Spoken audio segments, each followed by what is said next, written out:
Hai, kali ni kita memandang ke selatan. Let's go! Kita masuk dekat Tol Bukit Jelutong, keluar dekat Nilai, and then kita masuk lekas di Pajam, keluar di Kuala Pilah, dan kita orang singgah makan di Zaini Salai House dengan menu Negeri Sembilan yang pelbagai. Harga pun berpatutan. Rasa dia not so bad sebab ada tempat lain yang lagi sedap daripada sini. Lepas tu kita orang sambung balik perjalanan ke Tanjung Ipoh, Kuala Pilah, Juaseh, Batu Kikira, Jambatan Bosi, Kratung, Muazzam, Leban Condong, Kuala Rumpin, Endau sehinggalah ke Mersing. Tapi sebelum tu si nak bawa korang layan sikit krem laluan di Bahau Kratung, kemudian bersambung dari Sempang 3 Kratung di Lebuhraya Segamat Kuantan sehinggalah Sempang masuk Jalan Muazzam Bukit Ibam. Jom layan jam.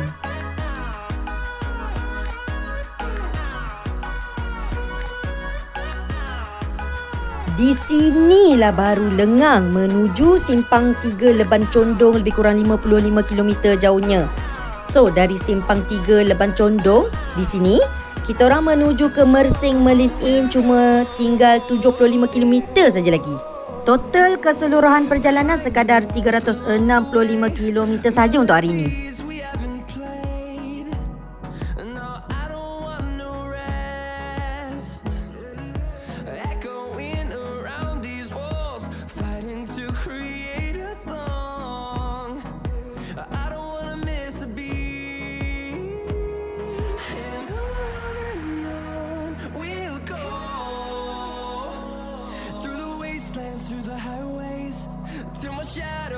Merentasi Sungai Endau dan Pekan Kecil.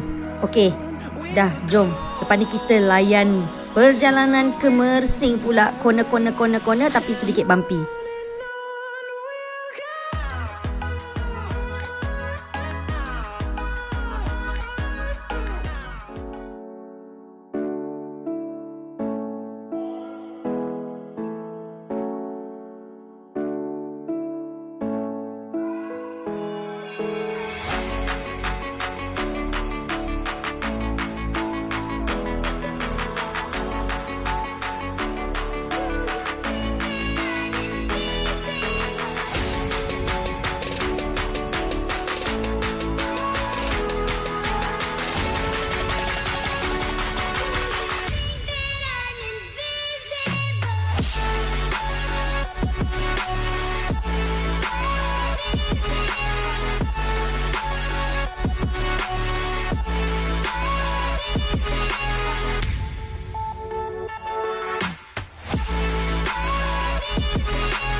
Sampai Mersing Merlin Inn 3 petang, plus minus register bagai 4 petang check in. Untuk Merlin video korang boleh check out video sis yang lain, okay? Bye, Assalamualaikum.